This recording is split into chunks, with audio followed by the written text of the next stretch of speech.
46 past the hour. Joining us now, member of the Armed Services and Judiciary Committees, Democratic Senator Richard Blumenthal of Connecticut. Great to have you on the show this morning.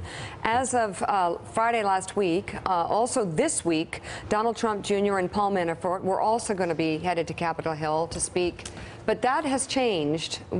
Tell us the story there and what are the dynamics behind it? They are no-shows for this Wednesday's Judiciary Committee hearing. The expectation was that they would testify voluntarily. And publicly, right? And publicly and under oath, which I think is vitally important. Jared Kushner will be at the Intelligence Committee today, not under but it will oath. be privately and it will not be under oath. So I think subpoenas are going to be necessary for Trump Jr. and for Paul Manafort to appear, and the other witnesses who were at that early June 2016 meeting and possibly subsequent meetings. And I will support Chairman Grassley and Ranking Member Feinstein in issuing those subpoenas, not only for the witnesses, but also for the documents, which are tremendously important, and we really need to see. Wow. All right, Casey Hunt in Washington has a question for you. Casey? Senator, what can the Judiciary Committee accomplish here that the Senate Intelligence Committee can't? I know there's been some conversations behind the scenes about how the Senate Intelligence Committee is doing its job. What can you on the Judiciary Committee accomplish here that they can't? Great question, Casey. What we can do, and it's our mission to do, is to get to the bottom of any obstruction of justice that was involved in Comey's firing and other events surrounding it. What we can do is make sure that there is legislation, if necessary, to more adequately protect the FBI director. As you know, Christopher Wray was approved unanimously in our last Judiciary Committee hearing and meeting, but my feeling was that our obligation now is to safeguard the independence and integrity of the FBI and of the special prosecutor, Bob Mueller. And before we go to David Ignatius, you mentioned that subpoenas might be necessary. What would it take to issue a subpoena to Paul Manafort and Donald Trump Jr. and compel them to testify? And would it have the support necessary to actually happen?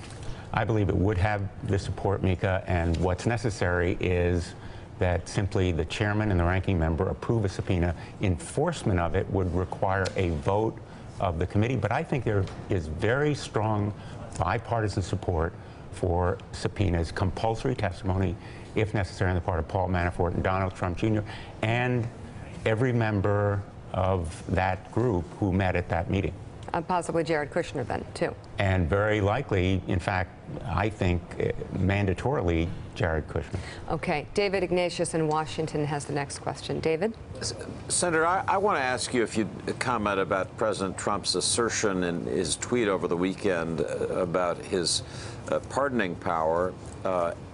Is he right in claiming that it's absolute? What do you think about his ability to pardon himself? And then finally, if you just give us your sense of what the reaction would be if the president took this next step and sought to fire Special Counsel Robert Mueller. First, David, great question about pardon power. I think any of us who have dealt with the Constitution generally know there are very few powers, if any, that are absolute. There has never been a court case on the pardon power as it applies to the president himself, and there's nothing in the Constitution that specifically and explicitly deals with it. My feeling is the better argument is on the side that he lacks that power to pardon himself. And in fact, if he pardons assistants, it could well be regarded as an obstruction of justice if done for improper reasons. But I feel he lacks the power to pardon himself. You know, he could be pardoning himself for all kinds of crimes that do not even relate to his official duties, and I think there are some limits on the pardon power.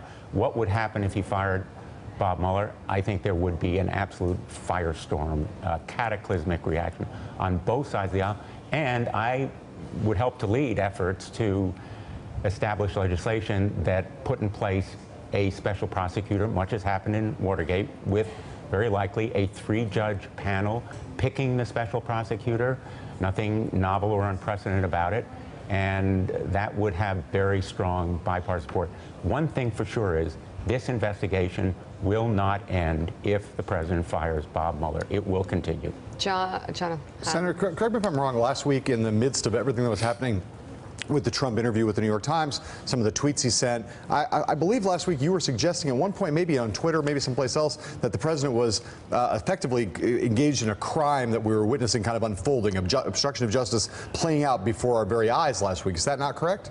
I have suggested repeatedly that the specter of obstruction of justice is becoming more real with the tweets that are designed to intimidate and threaten the special prosecutor, because he is engaging right before our eyes in real time in efforts to threaten the special prosecutor by raising this issue of conflict of interest and possibly going after him. Do you think there's anything wrong with, I mean, I think there's very substantive arguments you can get around this, but do you think there's anything improper in the notion that both in his interview with the Times and subsequently this notion that he's trying to wall off the question of his finances and say, I will consider a violation, he's crossing a red line, Mueller that is, if he starts to look at my personal finances. Again, whether or not you think that's the right thing for Mueller to look at, do you think there's something wrong in the president suggesting that that's off limits?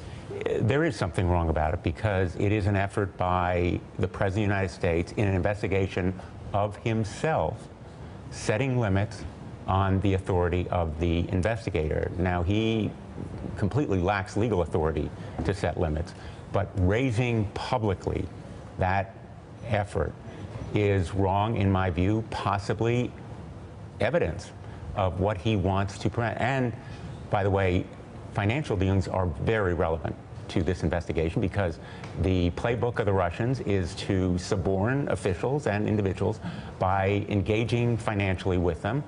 The individuals in that June 2016 meeting included Russian business associates of Donald Trump, who in turn we're going to be talking about lifting sanctions. So there is clear circumstantial connection.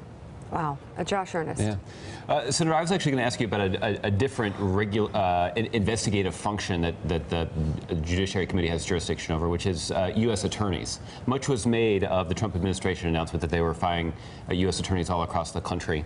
There's some speculation that one of the reasons that President Trump was interested in making sure that the U.S. attorney from the Southern District of New York, Preet Bharara, was fired, is because he could potentially be looking into some of either the Trump organization's activities or President Trump's activities himself.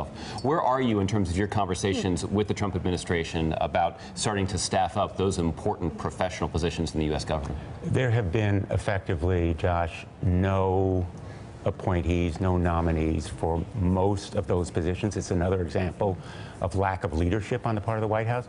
Those positions are absolutely critical to enforcement. I was United States Attorney for Connecticut for 4.5 years. They are the ones in the trenches. And if you want to stymie the administration of justice, the best way to do it is to stop the appointment of those kinds of appointees. They are critical to any investigative or prosecutorial work.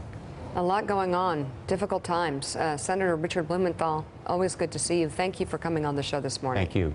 Thanks for checking out MSNBC on YouTube, and make sure you subscribe to stay up to date on the day's biggest stories. And you can click on any of the videos around us to watch more from Morning Joe and MSNBC. Thanks so much for watching.